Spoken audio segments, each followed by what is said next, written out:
Next है हमारा transgenic animals. Transgenic animals किसको कहते हैं? तो वह एनिमल जिसमें क्या है, एक्स्ट्रा या फॉरेन जीन को या डीएनए को क्या किया गया है, मैनिपुलेट करके ऐड कर दिया गया। ठीक है, तो इस प्रकार के एनिमल्स कहलाते हैं आपके ट्रांसजेनिक एनिमल्स। अभी तक बहुत सारे एक्सपेरिमेंट्स किए जा चुके हैं और उसमें जो है आपके ट्रांसजेनिकल एनिमल्स के रूप में जो यूज किया जाता है वो है rabbit, rat, pig, sheep, cow, fish. इन सभी में क्या है, एक्स्ट्रा जीन को डाला गया है और इनसे क्या किया गया है, इन्हें कन्वर्ट करके इनसे दूसरे प्रोडक्ट्स को बनवाया गया। ठीक, मैक्सिमम अगर हम बात करते हैं तो ट्रांसजेनिक एनिमल्स के रूप में जो यूज करते हैं वो होता है चूहा, माइस जो है 95% जो है आपके ट्रांसजेनिक एनिमल्स कौन सा होता है, माइस होता है, जिसमें आप बहुत सारे जीन के एक्सपेरिमेंट करते रहते हैं। अभी कारण क्या है कि हमें ये ट्रांसजेनिकल एनिमल्स की या ट्रांसजेनिक एनिमल्स की जरूरत पड़ती है। ठीक, तो यहाँ वेरियस रीजंस हो सकते हैं जिसमें से आपका एक क्वेश्चन भी बन सकता है कि इनमें से कौन सा कारण है, कौन सा कारण नहीं है जिसके लिए ट्रांसजेनिकल एनिमल्स की जरूरत पड़ेगी। तो ट्रांसजेनिक एनिमल्स के लिए अगर हम देखेंगे तो सबसे पहला जो रीजन है वो है आपका नॉर्मल फिजियोलॉजी और डेवलपमेंट को अगर आपको पहचानना है। कोई चीज आप क्या कर रहे हैं, जीन जो है किस प्रकार से रेगुलेट कर रही है, किस प्रकार से जीन ग्रोथ को अल्टर करती है, किस प्रकार से फिजियोलॉजिकल को अल्टर करती है, इसको चेक करने के लिए आप क्या करते हो, ये ट्रांसजेनिक एनिमल्स में यूज करते हो। ठीक, यानी आपने कोई जीन मॉडिफाई किया, इस मॉडिफाइड जीन को क्या चाहते हो कि अगर मैं नॉर्मल इंसानों में भेज रहा हूं तो उससे पहले मैं चेक कर लूं कि इंसान के अंदर और कोई दुष्प्रभाव तो नहीं डालेगा, इल इफेक्ट तो नहीं दिखेंगे। तो आप पहले एनिमल्स में चेक करते हो, चेक करने के बाद ह्यूमन ट्रायल, एनिमल ट्रायल जब कंप्लीट हो जाता है उसके बाद ह्यूमन ट्रायल के अंदर में आता है। ठीक, दूसरा आपका आता है, इसका रीजन है वो आपका अलग अलग प्रकार की डिजीजेस को क्या करना है, चेक करना है। ठीक है, तो अभी डिजीज किस रीजन से हो रही है, कौन सी जीन की वजह से हो रही है, और उस डिजीज का जो है पैथोफिजियोलॉजी क्या है, इनको डिटेल में देखने के लिए क्या है, आप यहाँ ट्रांसजेनिक एनिमल्स को यूज करते हो। तीसरा है बायोलॉजिकल प्रोडक्ट्स, बहुत सारी दवाइयां वगैरह बनती हैं, इस दवाई का क्या असर हो रहा है, किस प्रकार से यह शरीर में कार्य कर रही है, इन सब का इफेक्ट देखना है तो आपको यहाँ पर क्या करते हो, ट्रांसजेनिक एनिमल्स को यूज करते हो। नेक्स्ट आपका केमिकल को स्टडी करने के लिए या वैक्सीन को भी आप देखना चाहते हो, वैक्सीन जो बनी है वो सही काम कर रही है कि नहीं, तो इन सभी चीजों के लिए क्या है, ये ट्रांसजेनिक एनिमल्स को यूज किया जाता है। ठीक, अभी सबसे पहला आता है हमारे यहाँ पर नॉर्मल फिजियोलॉजिकल और डेवलपमेंट के अंदर में देखते हैं। ठीक, ट्रांसजेनिक एनिमल्स जो रहते हैं क्या रहते हैं, स्पेसिफिकली ऐसा डिजाइन किया जाता है कि इसके अंदर आप स्टडी कर सकें कि यहां पर जीन किस प्रकार से रेगुलेट हो रही है। ठीक, और ये किस प्रकार से ये जीन बॉडी के डेवलपमेंट में और नॉर्मल फंक्शन को क्या कर रही है, ये इफेक्ट डाल रही है। ठीक, तो ये जो है ट्रांसजेनिक एनिमल्स में आप क्या करते हो, यहां पर आपने एक जीन को देखना चाह रहे हो कि ये किस प्रकार से कार्य करती, तो आपने इसको क्या किया, इस एनिमल में डाल दिया। डालने के बाद में यहाँ पर ये जीन जो है इसके अंदर में आप क्या करोगे, इस प्लांट जो भी एनिमल था इसकी पूरी लाइफ साइकिल को देखोगे, इस लाइफ साइकिल में क्या क्या बदलाव आए, पहले कैसा था और अभी कितना चेंजेस आया है। ठीक, for example insulin like growth factors को आपने क्या किया, एक जीन लिया, इस जीन को आपने क्या किया, डायरेक्टली इन एनिमल्स के अंदर डाल दिया। यानी अब ये एनिमल्स में क्या था, पहले इंसुलिन नहीं बन रहा था, लेकिन अब insulin gene like growth factor जो डाला तो ये क्या किया, इस जीन ने इसे बनाना चालू कर दिया। ठीक है, तो ये जो है आपका यहाँ पर क्या है कि जब भी जीन्स को दूसरे स्पीशीज में इंट्रोड्यूस करते हैं तो ये क्या करता है, ये इस प्रकार से चेंजेस लाता है कि ये चेंज क्या करे, बायोलॉजिकल इफेक्ट दिखाई दे। ठीक, इस चेंज की वजह से क्या होता है, उनके अंदर बायोलॉजिकल इफेक्ट दिखाई देता है। बाद में इसी को स्टडी करना है और ये क्या करते हैं, इसी को स्टडी करने के बाद हम इससे इंफॉर्मेशन निकालते हैं कि इसका बॉडी में क्या इफेक्ट है, फिजियोलॉजी में और डेवलपमेंट में क्या इफेक्ट पड़ रहा है। दूसरा आता है आपके यहाँ पर रीजन का, जिसमें आता है डिजीज की स्टडी करना। बहुत सारे ट्रांसजेनिक एनिमल्स को आप ऐसा डिजाइन करते हो जिससे क्या हो सके, आप इसके अंदर एक स्पेसिफिक जीन डालते हो जो स्पेसिफिक डिजीज कॉज करती है। ठीक, तो ये डेवलप जब डिजीज होगी तो कैसे डेवलप हो रही है और ये डिजीज किस प्रकार से आपकी ग्रो करने के बाद किस प्रकार से ये सेल को डिस्ट्रॉय कर रही है, किस प्रकार से ऑर्गेनिज्म के जो नॉर्मल एक्टिविटी को हैम्पर कर रही है। ठीक है, तो ये जो है इन जीन्स का इफेक्ट को आप क्या करते हो, डिटेल में स्टडी करने के लिए यहां पर इंट्रोड्यूस कराते हो। जैसे कि आपका यहां पर कॉमनली जो है यूज करते हैं कौन सा है, तो कैंसर की जीन्स सबसे ज्यादा इंपॉर्टेंट, क्योंकि अभी तक इसका ट्रीटमेंट नहीं मिला। कारण क्या है, क्योंकि अभी तक एग्जैक्टली समझ में नहीं आया कि कैंसर हो कैसे रहा है, किस प्रकार से बढ़ रहा है। ठीक है, मेन कॉज क्या हो रहा है, एक बार आपको कॉज समझ में आ जाए तो आप क्या कर सकते हो, यहां पर आप इनिशियल लेवल पे ही इसे ठीक कर सकते हो। ठीक, यानी मान लो आपको समझ में आ गया कि ये जीन में इस आपका जो है न्यूक्लियोटाइड की गड़बड़ होती है, इसकी वजह से क्या हो रहा है, आपको कैंसर हो रहा है। आप क्या करोगे, हमेशा उसके न्यूक्लियोटाइड को ठीक कर दोगे या इस ऑल्टर्ड जीन को हटा के अच्छी जीन को ला दोगे। ठीक, similarly cystic fibrosis, rheumatoid arthritis, Alzheimer's disease, ये 4 जो है मेनली इनके लिए क्या है, ट्रांसजेनिक मॉडल्स प्रेजेंट है। ठीक, तो ये भी नीट के लिए आपके लिए क्वेश्चन है कि which among the following disease can be studied by transgenic animals या which can not be studied by transgenic models. ठीक, या इनमें से किस डिजीज का ट्रांसजेनिक मॉडल प्रेजेंट है।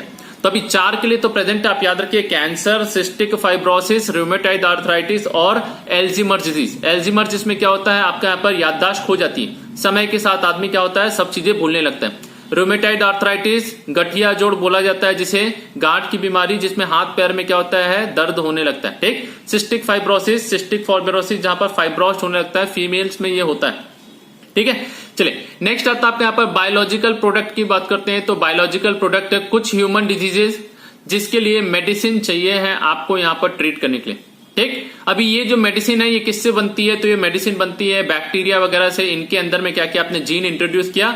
अब इस जीन से क्या किया आपने, बायोलॉजिकल प्रोडक्ट निकाला और निकाल के क्या कर दिया, आप यहां से इसको लेके यूज करते हो। ठीक है, अभी ये जो है बायोलॉजिकल प्रोडक्ट जो बनता है ये क्या होता है, काफी महंगा पड़ता है। कैसा होता है, काफी महंगा होता है। ठीक, तो इस यूजफुल प्रोडक्ट को या फिर बायोलॉजिकल प्रोडक्ट को बनाने के लिए आपको क्या करना है, तो आपको यहां पर डीएनए का या जीन को क्या किया जाता है, इसको ट्रांसजेनिक एनिमल्स के अंदर में इंट्रोड्यूस कर दिया जाता है।